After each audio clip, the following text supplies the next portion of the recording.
Yep, Fox News alert. There you right go. there. I heard it. President Trump now saying he won't sign a stopgap spending bill without the cash for the wall. We'll get to that, but first, something more important.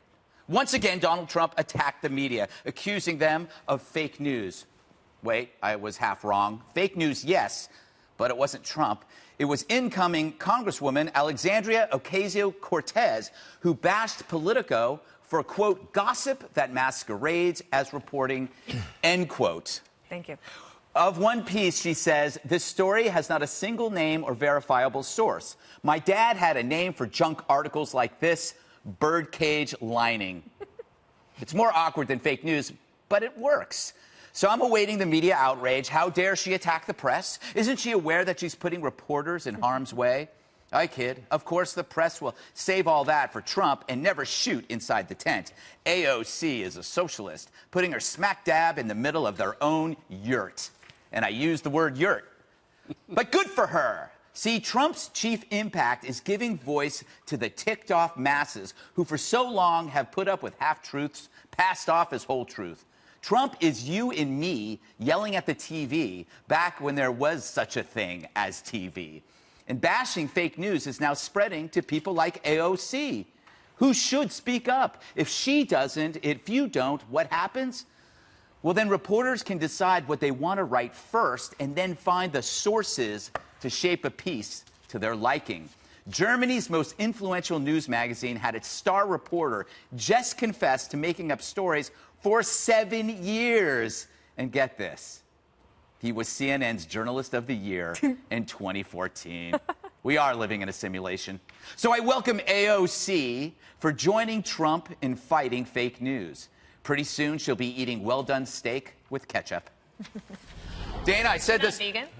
Oh, I saw. No, she has salmon. She cooks wild rice and salmon. You've been watching the videos? Yes, I have. I said this months ago, Dana, that I think she has real potential for being an original person, even though she's a socialist. Yeah. I think I think she's very Trumpian in the sense that she literally engages everything. She has an answer. She'll talk to people. She'll say stupid stuff, but she owns it. Yeah.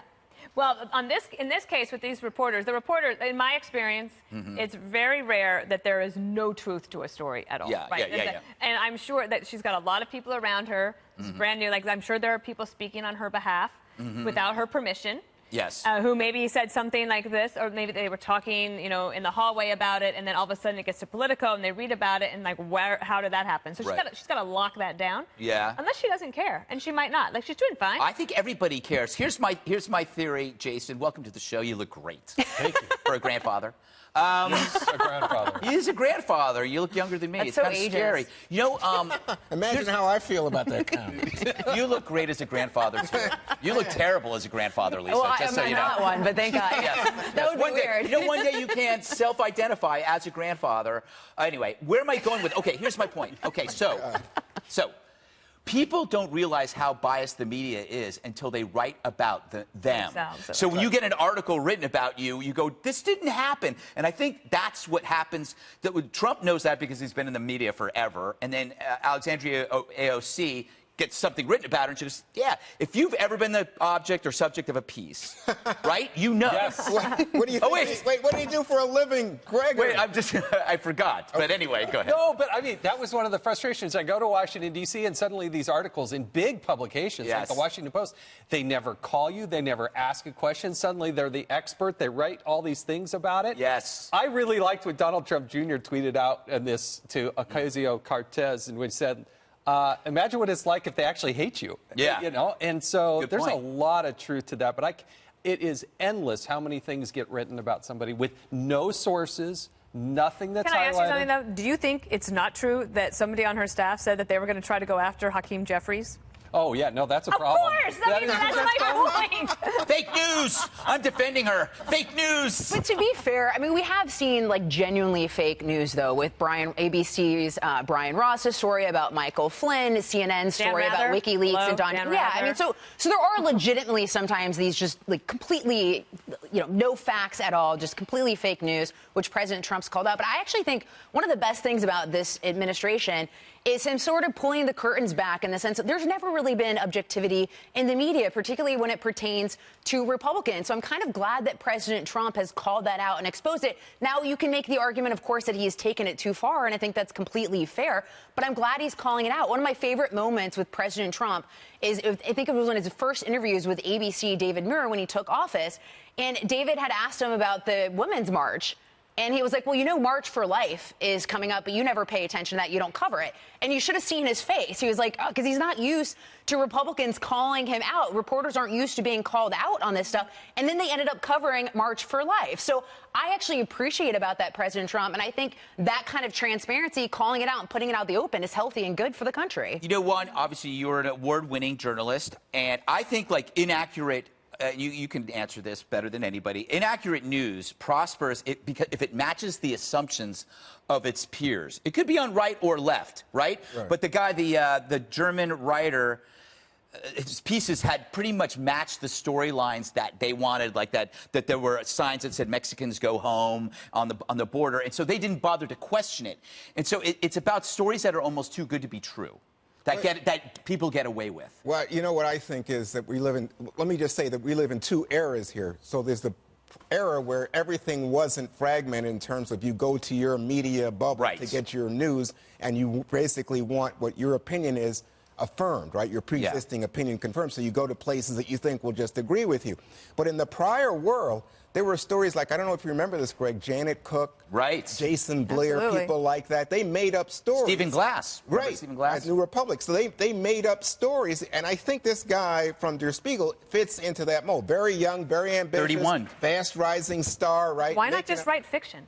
He was. Actually, write novels or write short stories. You know what? He claims that because he had gotten so much, had been so esteemed so quickly, he felt pressure to keep improving. Oh, how awful. And he's sick and he needs help. He's a lying dog. I mean, that's what he is, because he's hurting people. But the thing about this is then it becomes now, in this moment where everyone is in their little media bubble, it becomes very politicized, because Der Spiegel was going after Trump many times, very critical of Trump. So I think a lot of people on the right are celebrating this as undercutting Der Spiegel's credibility. Yes. But I will also say this, that when you go to a lot of websites today, depending on your political orientation, you got to stop and think, is this real? Is this true? I think that's healthy. Well, I just wish very healthy. I wish that there was a better, what I would call a gatekeeper function, where you could say, like, for example, Jason was complaining about the Washington Post. The Washington Post is not going away tomorrow. They have a credibility issue. They've got to protect their brand. So when Jason calls and complains or writes a letter, they do respond to you. Do you see stories like... No? Okay. Well, but remember the Nikki Haley story with the curtains? And Nikki Haley had said that her staff told them this is not her administration. This was the previous administration. They ran the story anyway. So a lot of the times, you've got media reporters that don't care, particularly when it paints this administration in a bad light, or Republicans, unfortunately. I mean, that bias does exist. Yeah, but I think it exists that those on are both different sides, things, which though. is Greg's point. All of those things, I think, are different than what AOC is complaining about. And I would just say, if she's concerned about it, she needs to get a handle on the people that are around her. She has to make sure she has people that she trusts that are going to speak on her behalf, because the editors of the piece said, no, we've got 3 sources here saying this thing. And so I don't think that they're all lying. I do. She's new to that. I'm defending her. I do not like... I'm not defending her. I don't... why do you hate her? I don't like unnamed sources. I'm that way, too. I feel like, who could it be? It's like, okay, so let me just give you an example, though. About 3 months ago, I get a call from somebody in a friend close to somebody in the White House, right? And then I check it with somebody else in the White House. And they say, you can take this to the bank. This is true. So I say it. What does the on-the-record spokesperson say? That's not the case. I'm like, okay, well, if you think that there's people in your building that are not telling me a different story, you're wrong. That's what I'm just saying, for her success, surround yourself with people that you trust. She's a rookie, She's a big rookie. And let me just say, Hakeem Jeffries beat her. Right. Beat her for the Democratic caucus chair, which is the 5th highest ranking spot. So there's a little bad blood.